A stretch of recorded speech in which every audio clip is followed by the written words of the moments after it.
reesooga waxaan arkayaa abwaanadii reer Jabuuti oo wada qayliyaya oo wada qiirooday oo qaxar laabtu wada dilaacisay bal ila dhageysta aadan faarax baa u horeynaya oo idin maqashiinaya asmacu ya naas. السلام عليكم ورحمة الله وبركاته. وأنا هاي فنانين في ملك جيبوتي. والسلام إن ملك أورس في جيبوتي السعوديين. وأقول للسنة إن أوصل كرجال بدنا مدحوينها يا إسماعيل عمر جيل. أنت تبدل وأقول بيننا عبشو مدحوينها يا نشرفي. magaca loo yeelay jaamacad nagaarsiiyay inaan yeelano waxaan u sheegaynaa maanta cabasho kale oo lana xumeeyey oo dalka iyaga magaciisii lagu xumeeyey annagana lanagu xumeeyey. salaamu calaykum aadan faarax samatar waa rugcadaaga fanaaniinta reer Jabuuti waa abwaan waa fanaan intaba uu wataa waxa dalka ka dhacay ee laydinku xumeeyay ee indhahooga u buuxin weydeen caaqa ka dambeeya dekanaad salaanta wada diraysiin isagu waxa aanu raali ka ahayn dalka kama dhacay aadan faarax yaa yuulka iska daayay runta ku dhawaaqa ninka idin yasay ee idin dhaafaya ee cishabal qolo soo kiraynaya ee fanaan soo kiraynaya ee abwaan soo kiraynaya ee wax walba keenaya waa caaq Ismaaciil waa duni xad gudubto xaqa baadil qariya markaad lahayd ba sheekadeedii maanta dhawowday de maanta waa taa ku dultimid ka waran marka runta ku dhawaaqa ayaa yuulina dhulkiinii baa joogtiin waa layniga maarmay horaan idin ku sheegay oo dad baa laydin ka samaystaan idin idhi de hadday maanta idin soo saarto idin kartay Soomaha ku soco adeer aadan faarax ku soco xaqiiqda waa loo baahan yahay inaad way idin wada taabato waan arkayaa oo waxaan jirin annaga dhig waxay tahay niman mas'uuliina oo wasiirka waxaan jirin waxa la idinka dhigay dulmiga iyo baadilka dalka ka socda iyaad cisaba hees beena u aliftaan ood shacabka u tintaan ood u riyaaqdaan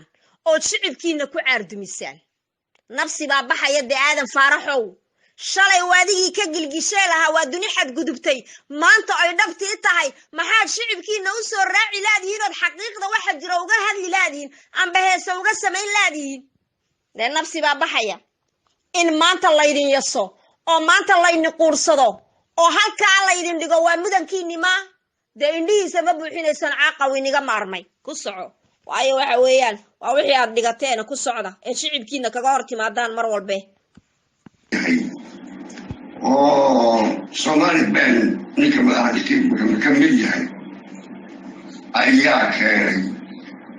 fanaaniin dibadda ka keenay fanaan una waadiya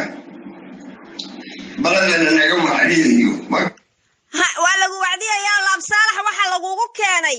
inaadan waxba ahayn oo runta sheegayn buu arkay caaqu inaydan damiir lahayn oo dadkiina aydan u danqanayn oo wax walba aad ka doorbiteen maxaan cunaa iyo maxaan cabnaa soo maaha aadan faarax oo adeer runta markaa isku sheegno waad wada furaysateen dhagaha oo xaqiiqdii baad ka indha qabsateen maanta wiil yar oo dhali karay sidoo la yiraahdo laab saalax in lagu dulkeenu adiga ku wacdiyo waqtiga kugu simay waanad mutaysateen marka runta inii sheego cid kale maan ku doorsanaynaa kooxdii ahayday waad mutaysateen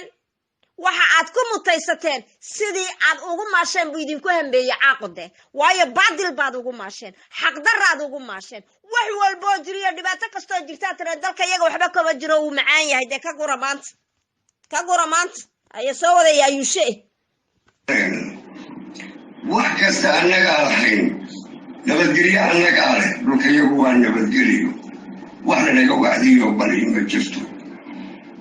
waxaan uga baahannahay oo laga wacdiyo bala ilaahay nama badin ilaahay balaayo nama badin laga wacdiyo oo gaajo ka weyni ma jirtaa balaayo laga wacdiyo Soomaali ma jirtaa balaayo laga wacdiyo caafimaad darri ma jirtaa balaayo laga wacdiyo oo wax barasho la'aan miyay jirtaa adeer aadan faarax ilaahay baan kugu dhaarshay rug cadaaba tahay waxaba waad ku fadhida xeerada salkeedaad joogtaa laakiin xaqii baad ka leexatay adoo cibrigaa jooga indhahaad isqabatay wixii dalkaaga iyo dadkaagu mareeyeen baad arkaysaa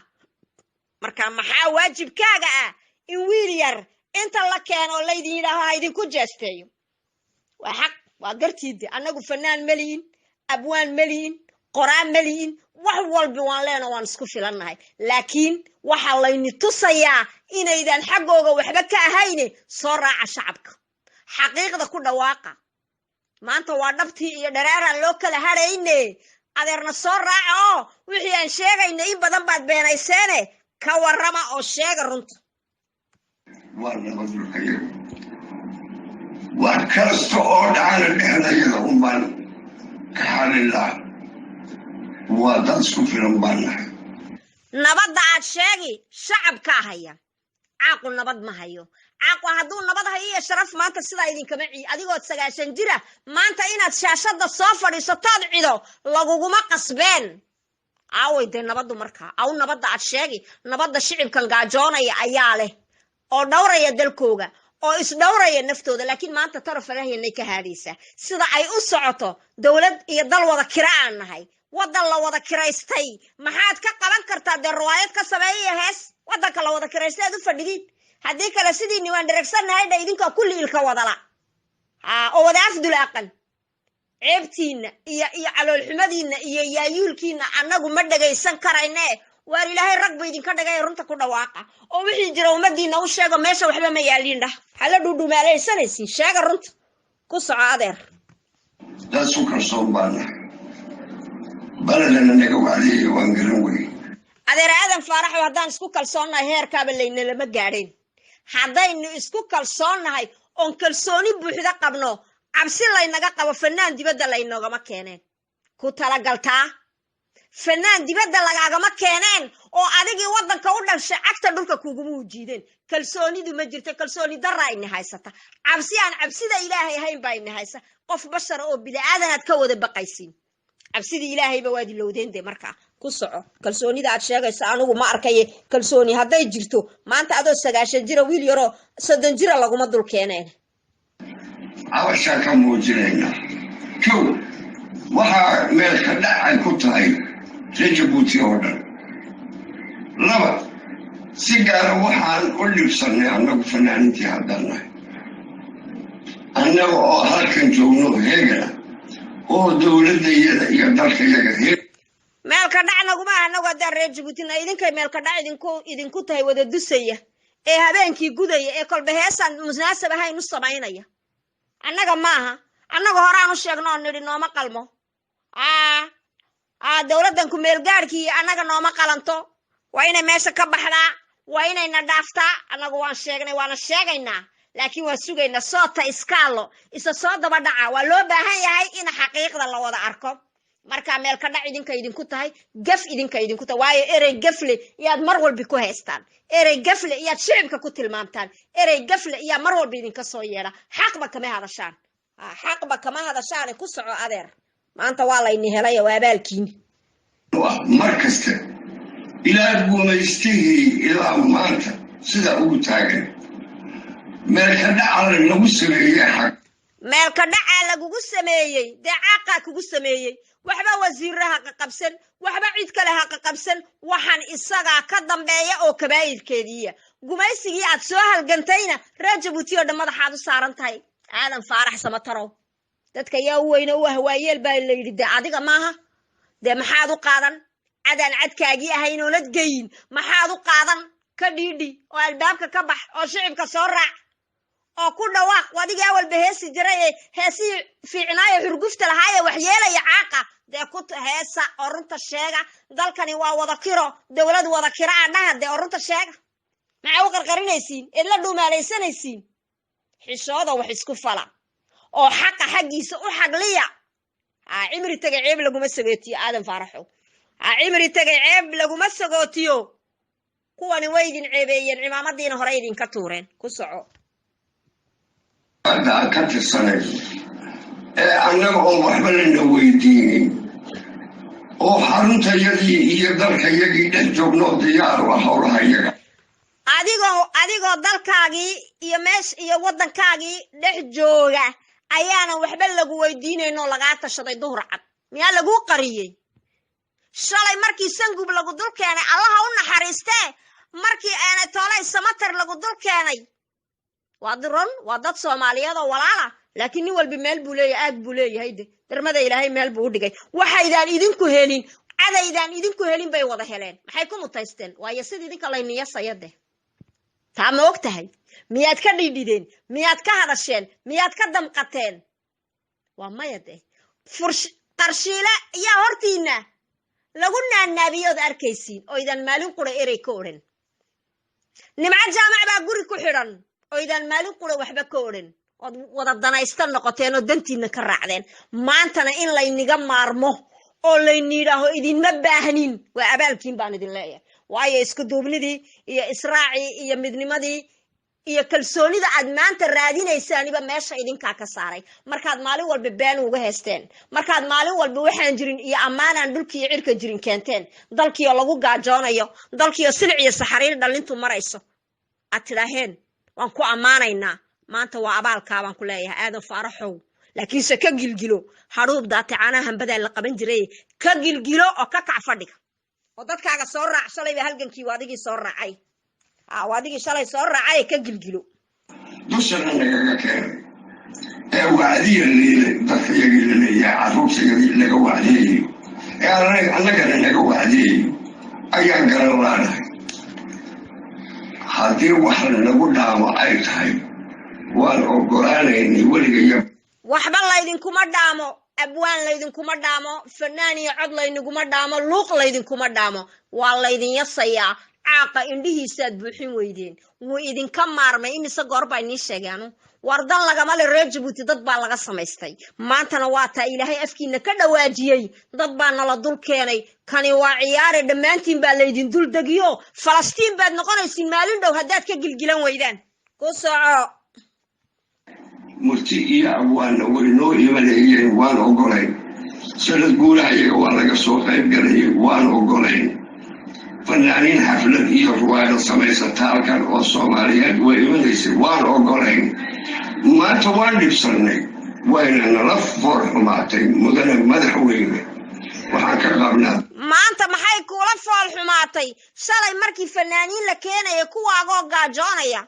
shalay markii abwaana la keenay kuwaagoo gaajoonaya miyaad erey ka tidhaaheen ood israacdeen oo tiraa warde yaa mufariq almaraq ahlal bayt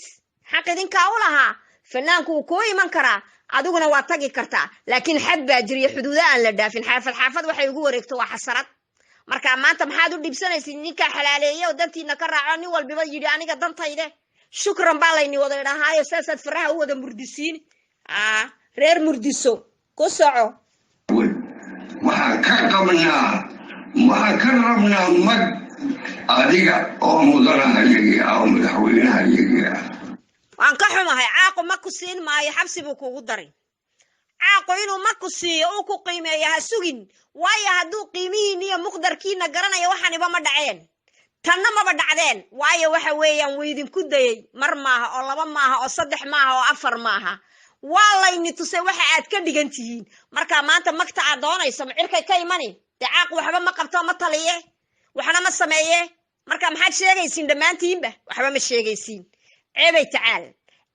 tacaal waxaan ku leeyahay waxa la yidhi bini'aadanka qofku halkuu isdhigo ayaa lagu bireeyaa maanta halkan aad isdhigteen idinkaa isdayacay idinkaa halkaa isdhigay idinkoo dalkiinii iyo ciiddiinii iyo calankiinii hoos jooga weliba adigu aad ka mid tahay aadan faaraxow odayadii u soo halgamay calankan odayadii heerkaa maanta dalku maraya ilaahay u soo taagay ee markhaatiga ka ah wixii shalay loo marayo waxa maanta la marayo dhibaatadu inta ay la eg tahay marka waxaan ku leeyahay xaqa ku dhawaaqa oo dhabta ka raaca waxaani waa dhalanteed meesha lagu wado idinkaana layni hubsaday miskihiinaa la hubsaday waxa aad tihiin baa la hubsaday bal kii kale cismaan ceeleeyana aan eegno yaa naas bal eega waa kana isna السلام عليكم ورحمة الله وبركاته وعن سلام يا madaxa fanaaniintu aadan farax samtar aabihii fanka hormuudkii fanaaniinta jamhuuriyadda Jabuuti waa fikriya seen noo haray maanta isaga Xamadu Dabali intaba waslamaya waxaan halkani na soo fariisiyey oo maanta na keenay habeenka wixii kiciyo qababay waxaa la yidhi halkii dadka laga waaninay halkii dadka looga gurmanay halkii walaalaha laga tusaalay laga hoga tusaalay ayaa maanta loo yimid oo laga tusaalay leeyahay waa saxde cismaan maxaad u diiday cismaan ceeleeye bara waxaan ku leeyahay wixii aad hoga tusaalaynaysay iyo wixii fanaannimo aad ku samaynaysay iyo wixii been aad durmaanka iyo dafka u garaacayseen maanta xaqiiqdeedii ma ku fadhidaa shalay markaad qurba joogta lahayd qurbihii baan tagoo fulun baa kudaafadaha ka gurtaa dee dalkaagii baad kudaafad ku guratay maanta ka warantaa oo qiimahaagii iyo muqdarkaagii lagu tusay dee cismaan markaan runta isku sheegno walaalkaa markhaatiga ku fur magtana la bixi baa la yidhi xaqiiqdan kuu sheegaya cismaan ceeleeye marka waxa weeyaan halkani waa halkaad isdhigteene waxba geeraarka iyo maaragtay galaayuuska intaad iska daysiin waa runta ku dhawaaqa ilaahay rag buu idinka dhigaye ninkii dhoof ku yimid abee geeridu dhibaysaaye runta ka hadla caaquna tala male mana taliyo waxna ma hayo ku soco cismaan iska calaacalkaaga waa lagula dhegaysan waxani waa calaacal waa baar calaacal baa layna yidhaha maanta laga bilaabo reer Jabuuti fanaaniinta waxaa la yidhahaa baar calaacal dhegaysta warkooga waa kane waxbay xoodaaminayaan mudane madaxweyne halkani waxaad u joogtaa walaalaha Soomaaliyeed Google baad u dhigtaa waad ka waanaysaa wax kastaba halkan bay soo maraan 3 walaalaha Soomaaliyeed Google buu dhigaa halkan bay wax kasta soo maraan umada reer Jabuuti Google muu dhigay miyaad ugu heesteen miyaad ugu baaqdeen miyaad hoga tusaalayseen miyaad tidhaaheen war dalkeeni marxalad xun buu marayaaye ka kac fadhiga miyaad tidhaaheen maydaan orandee dafiya durmaan beena iyo calalaas ayaa diyaar ugu tihiin maaha dee marka maxaad sheegide waa layni tusi muqdarkiina layni tusi inaydan waxba ahayn oo barkumataal tihiin baa layni tusay de ka gurte cismaan maxaad sheegi haddii shalay diyaasbarada lahaa furun baan kudaafadaha ka gurtaay maanta dhulkaagii ma lagugu yimid oo ma lagugu karbaashay ku soco haddana kollay idinka adkaysan mayna runtaan idiin sheegaynaay ayaan nabad ku noolow gubannimo haysanaa daalku wuxuu noogu talagalay 6 bilood inaan gaadhin buu noogu talagalay halkaa maantana 3 sanaan kusoo gaadhnay sida ummaddu xornimada qaadato mid afquraatay lahayd ummadda 43 sannadood 22 sannadood ee u dambeeyay nolosha dalku marayo waad ogtahay maayo rafaadka la marayo maad ka hadashid maad sheegtid shoomeerka maad ka hadashiin caafimaad la'aanta maad ka hadashiin waranu laqanyadiina ma sii dhagaysan karo foolxumadiinana ma sii dhagaysan karo ceebtiinana ma sii dhagaysan karo waxa aad maanta dhacay waad mutaysateen waayo idinkaa damqan waayey idinkaa damiir yeelan waayey idinkaa runta sheegi waayey idinkaa afdhabaandhab maalin walba ku hadla afdhabaandhab waa hadal dhuuqdhuuqsino waa soco buu yidhi maxamed aadan dhalanteedna waa arag tiibaa maanta idin haysata dee ka gur waa waxaad ka heshaane abaalkiin baa layni mariyey soo maaha oo kolba ina yar laynidinku keeni shalayba DJ laydinku dul keenay subeer ku laydhaa meew faarax baa boorkii laynii keenay haddaan arkaynaa si waxaad bilaa abwaan tihiin waxa wasiiradan ku amray oo dhan anaa runta kuu sheegaya waa ita parallel autoproclamé kumbani kuleli dayacan waayo dadkii ilaahay dermada halkan u dhigay ciday doonaan ha noqdaan walaa Cafar walaa Ciise walaa Isaaq walaa Sabaroon walaa Daarood walaa maaragtay Carab walaa cid walba Soomaali sinji kasta oo meeshan degan lama rabo waa layniga maarmay waxa layniga maarmayna waa damqan weydeen oo damiir baad yeelan weydeen Soomaali beenna dee Soomaali been hadday tahay idinkaa mudan inaad ka dhex muuqataan ood ka dhex joogtaan oo wixii laga tirinayo wixii wax looga sheegayo sheega laab saalaxna mid baan weydiinaya hadda isagaan u soo noqonaya su'aal baan ku qabaa laab saalax inkastoo da'daadu yar tahay oo la sheegay 19 inaad nin yar ahayd shalay markay dawladda Soomaaliland gooni isu taagaysay maxay diiday ay dawladdii Soomaaliyeed ay isku sinji isku dhiig isku diin isku dad ahaayeen uga goosatay soo dulmi maydaan diidayn maxaa idin gooni sutaaga maxaad u doorateen waa dulmi baad diideen iyo tacaddi Soomaaliya iyo dhibaato de maanta anagu waan diidaynaa maxaad anaga noo sheegi kartaa anagoo dulmigii shalay adigu diidan maanta diidan taa adigan ka rabaa su'aasheeda waayo waxa weeyaan ninka waxa taagan aan garan baal waxa soo socda ma garto marka laab saalax ragii ku yeedha been bay ku sheegeen halkan dhibaata taala dhiila taala dulmi baa yaala dil baa yaala dhac baa yaala boob baa yaala anagu Djibouti marka adigu shalay Somaliland wixii ay gooni isugu taagtay ay ilaa maanta 30 sanadood i'tiraaf u raadinayso oo diidan tahay waa dulmigii shalay aad tabanayseen Soomaha de anaguna kiibaan maanta caaqa ku diidayna anagu gooni sutaag ma rabno waayo anagu calankayga waaban haysanaa laakiin maxaan diidaynaa isbedel dhabaan doonaynaa marka waxaan ku sheegay meeshan waana kaaga ma banaana adooyga raaliya I feel sorry kuwani kuma oranayaan de kuwa naqnaqlihi ee sheekaynaya inta kuma oran karayaan way baqayaan dacagta dhulka loogu jiidi laakiin way dul marayaan oo way maldahayaan war sida dhaho runta u sheega anagu dulmi baan diidnay dhaha maxaa geedin bugta xageedin bugta runta sheega anagu dulmi baan diidanahay isbedel dhabaan doonaynaa maandaa shanaadna waan diidnay marka laab saalaxow hadii lagu yiri kaalay maandaada shanaad heeso u samee kuwa yagi waan ka caagnay de anagu hadeed waxaan ku leenahay anagoo ixtiraam u hayna dadka walaalaha ah markay guriga iyaga joogaan ay madaxa iyaga saaran yihiin martidu laakiin waxaan ku leenahay marti waqti xun socotaa tahay because marti waqti xun socoto waxa aad ku tahay dad dhulkoogii lagu dhibaateenaya u soo salkacday inaad ku dumiso de ka yeeli mayno odayadan hadayna runta ku sheeganaa ku sheegay runta marka adeer iska tawagalo xafadiina iska tag xafadiina kaaga baahan waano xafadiina kaaga baahan hoga tusaalayn kuwa yaga anaga nagu filan waxay noo sheegayaan wabillahi tawfiiq Djibouti jamhuuriyadda Djibouti baa leeyahay maaha jamhuuriyadda Soomaaliya jamhuuriyadda Djibouti waxa loo yidina Djibouti wada Soomaali maaha